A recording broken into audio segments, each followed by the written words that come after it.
magandang tanghali. Kumikinang na ulad, Diego Bandido.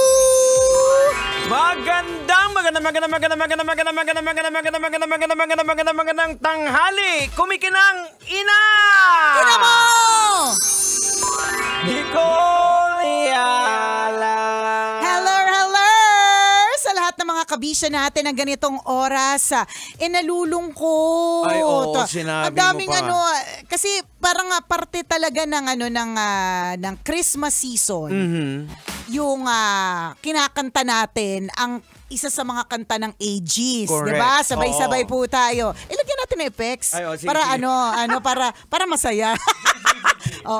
Lyrics lang. Okay. 5, 6, 7, 8. Kaya ibigay mo na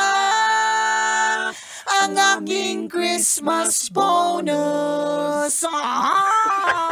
Nasad tayo sa Yan. Nasad tayo, Oo. 'di ba, sa malungkot na balita na yung isang very powerful voice nako sa langit na kumakanta. Correct, oo. 'Di ba, yung ating pinaka loves na isa sa pinaka loves na member ng AGs. Tama. 'Di ba, na nabalitaan natin na kami po dito sa industriya ng radyo at hindi lang sa industriya ng karaoke, Correct. videoke, 'di ba? Lahat tayo na nanonood ng mga Ayan. singing contest. Walang singing contest na walang kanta ng AGs. Ay, sinabi mo pa. Diba? Yung, lalo na sa mga kaidara natin. Correct. Panahon kasi natin Sa talaga true. sila. At nakasama natin sila personal. At maraming mga events na ng Love Radio na kasama natin itong banda ng AG. Sa Tama. lahat ng events ng Love Radio, maraming mga corporate events, barangay events, government events, lahat na ng klaseng events kasi malaki nga po ang role that AGs plays in yung ating OPM na tinatawag. Pag alam mo, pag sinabi mong biritan na top of the mind dyan, ages ka agad. Correct. Actually, nagulat nga ako, mama, kasi, namundok ako. Oo, namundok ka. Alam mo na kapag ka namumundok, pag bumalik ka, parang nagugulat ka sa bigla-biglang mga sabi ko, balita. Pero nito lang to Kagabi lang, pagdating ko, sabi ko, nakita ko pala sa balita na naghihingi sakit. ng prayer, Oo, na may sakit. correct. Sabi ko, ay may sakit. Tapos pagkagising ko kaninang umaga, nakita ko na yun na yung kumakalat, nakikita ko sa newsfeed. Yes, totoo. Delayed pa nga, tama ka dyan. Ako din, ganyan din, may nag-send sa akin. Tapos sabi ko, ay talaga, yung prayers. Kumbaga, parang pagdadasal, sabi ko, sige, sasama sa prayers. Tapos yung next na, na buhos ng feed, yun na. Oo. Na mayapa na. Yan, ang bilis ng, ang buhay talaga natin dito, hindi natin malalaman kung hanggang kailan eh. Hindi talaga natin na masasabi. Sa totoo lang din, wala talagang assurance of anything. Tama. Sa totoo lang, walang kahit anong assurance. Kaya, again, yung kapag ka nakakabalita tayo ng mga ganito na merong namatay, merong namayapa, may nauna, 'di ba? Syempre, our hearts go towards the family. Yeah. Na sana kayanan nila, 'di ba? Yung pagdadalamhati. Kasi yung namayapa, 'di ba, Jake, sabi nga daw nila, minsan ang sineselebrate kapag ka hero o kaya saint, 'di ba? Ang sineselebrate yung kamatayan. Bakit yung kamatayan at hindi yung birth? Kasi daw kapag kamatayan, wala na siyang problema eh. Nagse-celebrate na siya. 'Di ba? Kasama niya na si Lord, 'di ba? Ang pinakamahirap talaga yung mga naiiwan. Oo. 'Di ba? Kaya kapag ka nakakarinig tayo ng ganitong klaseng balita, it also reminds us to hug our parents tightly, to say sorry to the people na pinagkakautangan natin, di ba? Yung mga Correct, ganon. tama. Yun yung mga realization na, pwede pala talaga, at hindi pala pwede talaga. Nangyayari po talaga. Death is a part of life. Correct.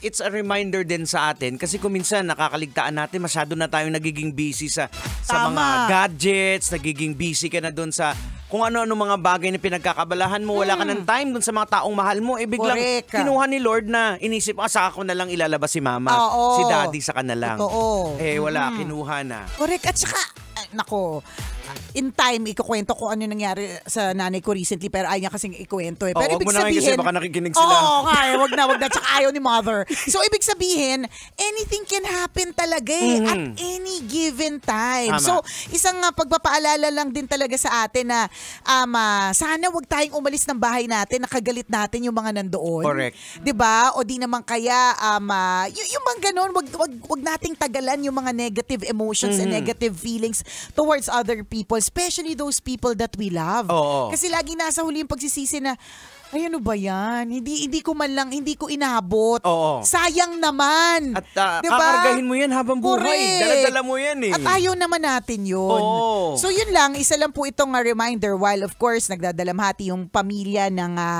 ating super love na si Madam na bumibirit na ng Aegis song sa langit, Madam Oo. Mercy Sunot, Ayan. yan of Aegis. Nagdadala tayo'y nakikiramay sa kanyang buong pamilya. Tayo naman din ay pinapaalalahanan nitong event na ito or itong pagkakataon na ito na again, tama na yung mga negative feelings. Kung pwedeng yakapin na. Ang dami ng hatred sa mundo. Correct, oo. Wag mo nang dagdagan na pati mga mahal mo sa buhay, hate mo na rin, Oo. di ba? Yung mga simpleng tampuhan. Oo, wag mo nang magpapasko patagalin. na. Correct. Tandaan, kung hanggang Pasko, may katampuhan ka, o edi, one less regalo yan. Oo. Sayang naman. Correct. Diba? Yung mga pwede na nating palagpasin, yung mga hindi na natin dapat pinatatagal pa. Huwag na nating patagalin pa yung pwede nating gawin ngayon pa lang. Oo. Whether kung sinong may kasalanan, di ba? So kung kailangan ibaba na natin yung pride Correct. natin. Yan talaga yun eh. Oo. It doesn't matter who says sorry first. Alam mo, meron akong mga naging ganyan sa mga dating mga kasamahan na at dating mga kasama Okay. na na-realize ko na kahit... Sino sila? Mga hindi na Ito tayo na naman tayo. hindi na tayo magde-name drop kasi baka sabihin ng bubuhay na naman tayo ng issue eh. Pero ibig sabihin, yun lang, ito na lang, yung Okay. kasi nasa podcast naman namin to ni Chris Chopere. Nung time na nung mga mas bata pa kami Okay. ni DJ Chacha. Yan. So nagkaroon niya ng mga palitan ng mga away-away na hindi Oo. namin alam na kung kanino ba talaga nagsimula ng galing. Correct. Kasi syempre minsan ini-ignite yan ng mga fanay. Oo, diba? yan. Well, anyway, kaya ako sinishare kasi naka-post naman din ito sa podcast namin na nung nagkaroon ako ng chance to talk to her, hindi na yung parang magturuan pa kung kanino ba talaga nagsimula. Ako na lang sa sarili ko dahil gusto kong wala akong kasi nun if I remember it correctly, nag-host kami parehas ng New Year's countdown. So parang it's very timely na magkakasama kami, magsasama kami sa isang event. Tapos magpapalit ng taon, Correct. 'di ba? So very timely siya na kung meron ka mang gustong iwan Ayan, sa to start the year correct, right. to start the Oo. year right. And then you start it with forgiveness, you start it with hugging somebody. Correct. Tapos nung nilapitan ko siya, wala nang masyadong parang nagyakapan na lang talaga kami at nagparehas naming sinabi Oo. na ang sarap sa pakiramdam. Unlike dati, may Oo, 'di ba, hirapan. oo, 'di ba, na parang ang nako, nauna na siya o kaya sinong nauna, 'di ba? Yung mga ganun-ganun na sa totoo lang ang bigat wala naman minsan doon sa kinaiinisan mo eh. Ang bigat nasa sayo. Isipin mo dala-dala mo yan. Actually, dahil sa mga sulsul yan eh. Dahil nasa sulsol. Totoo din. Sinulsul. Sabi naman kasi ni ganito, di ba? And then for all, yan yung mga sinasabi natin na kapag kami mga nagsusulsul, mas lalong lumalabo. Correct. Di ba? Sabi nga, ang tubig na malinaw kapag marami ang sumasawsaw, Yan. di ba? Lumalabo siya. Oo. Ganon din sa mga issues. Correct. Kapag ka maraming sawsawero at sawsawera at hindi nag-iusap yung mga mismong taong involved, mas lalong lumalabo. Di ba? So, nung nagkaroon kami ng chance na gano'n na mag-kiss and make up, di ba? Mag-hugs, ang sarap sa pakiramdam. Tapos Correct. ngayon, every now and then, nagkakamustahan kami, nagsasabihan ng kung anik-anik, nag-i-invitan for wine night, di ba? Di ba? Yung na hindi mo akalain noon, nung mga bata-bata pa kami, nung mga petty pa ang mga fights, di ba? Magkakaroon ng chance to actually be closer to each other, di ba? And it feels good. Tama. Yun yung sinasabi natin na patatagalin mo pa ba? Hihintayin mo pa ba na yung isa yung mag-sorry kasi feeling mo siya naman talaga nagsimula at siya naman may kasalanan? Correct. Wala nang ganon. Pero totoo, hindi nyo alam kung kanino nagsimula. Hindi na rin Dahil alam yan sa eh. sul-sul. Totoo. O see? So ganun din in life. Sa asawa mo, sa mister mo, kumari mo, di ba? Baka may mga sumulsul na lang sa paligid. Correct. Eh di, wag mo nang isipin yung kung sino sa inyo talaga ang tunay na may kasalanan at sino ang dapat unang mag-sorry. Ikaw na sa'yo na. Oo, Kasi tama. ikaw mismo sa sarili mo, ang sarap niyan sa pakiramdam, promise. Masarap sa pakiramdam yung wala kang daladalang problema. Lalo-lalo na ngayon, magbabagong taon, mag-New Yes, Year. correct. Yung parang tapos na lahat. May mga na nag-aaway pa dahil sa nakaraang eleksyon eh. Diba? At sino mo yung mag-e-election na po ulit? Eleksyon na uli! Tapos na! Tapos yung sinuportahan mong kandidato, galit ka na ngayon. Correct! Diba kasi, pinidepensahan mo siya noon, di ka naman pilakilala. Diba? Nag-friendship over pa kayo ng kumpars mo, diba? At mag-e-election na ulit, hindi pa kayo bate. Ano ba? Magpapalit na ng mga pinuno. Correct. Hindi pa rin kayo bate. Diba? Mabuti kung we are assured always and every day meron tayong assurance of tomorrow. Correct. 'Di ba? Mabuti kung meron na, assured tayo, bukas lahat gigising tayo. Eh kaso walang ganoon. Hindi natin sigurado. 'Di ba? Ang daming ganyan na mababasa mo kapag may biglaang namatay na ang daya mo naman. Kausap lang kita kahapon. Ayan yung mga ganyan. 'Di ba? May mga ganon. Ang di ko rin mag-gets dyan, Jex, ba't madaya?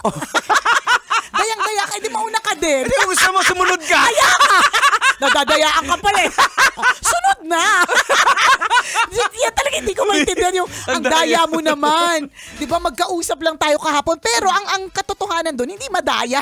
'Di ba? Ang katotohanan doon is nag-uusap lang kayo kahapon. Correct. Magkasama lang kayo kanina. Nagdi-discuss lang kayo tungkol sa magkakape kayo soon.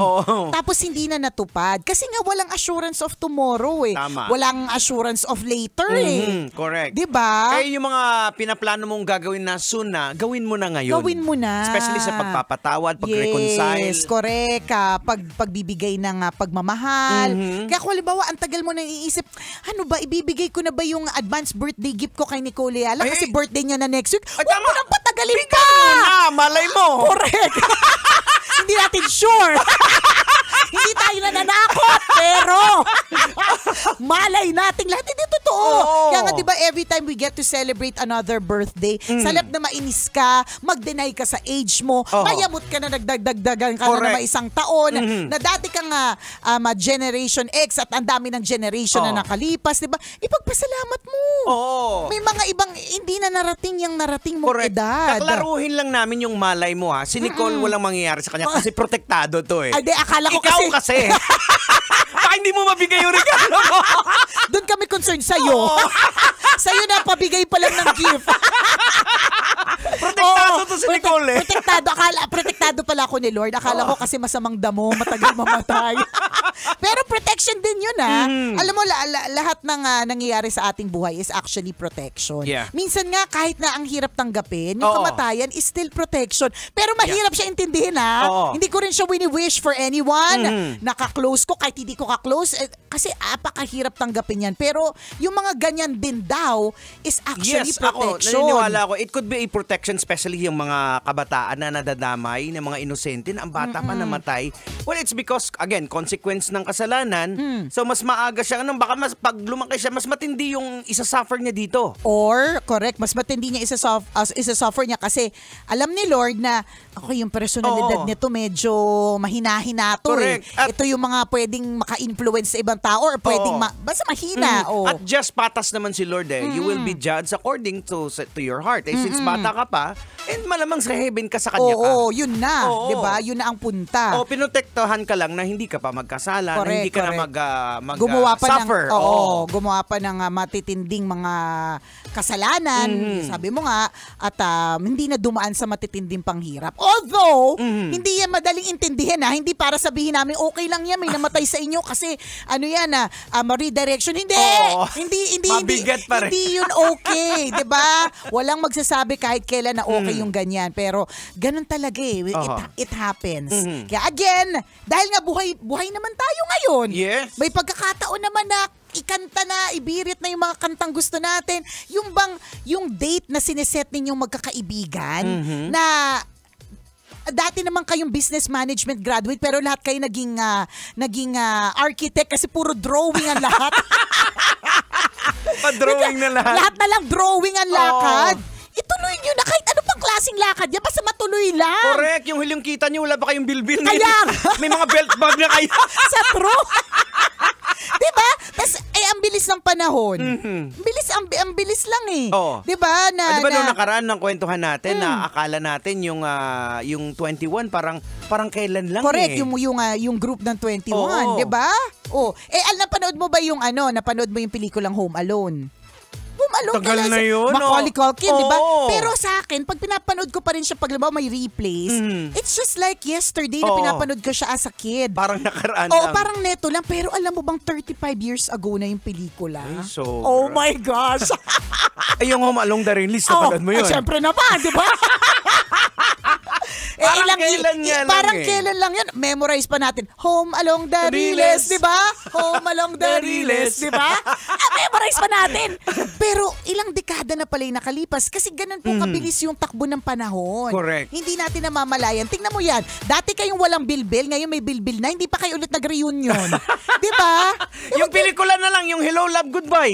Di ba? Parang kailan lang yun. Parang kailan lang. Pero pag pinanood mo siya, kasi may mga dun sa Hello, Love Again, may mga pag-flashback ng Hello, Love, Goodbye. Makikita mo kung gaano kabata si Catherine, promise. Pero 5 years ago na din pala. Sobra. 2019 eh. Oo. Diba? COVID. Ayan, ang bilis talaga. Ang bilis, pero di ba parang kahapon lang yung COVID? Hanggang ngayon pinag-uusapan pa rin natin. Hanggang ngayon nagzo-zoom pa rin tayo. Hanggang ngayon alam natin salitang quarantine. Parang ninakawan talaga tayo ng taon 5 taon talaga yung ninakaw sa atin. Na hindi mga natin 3, naramdaman. ganyan. Kasi wala tayong mga memories, puro sa bahay. Sa true. Diba? Ganun po kabilis ang takbo ng panahon.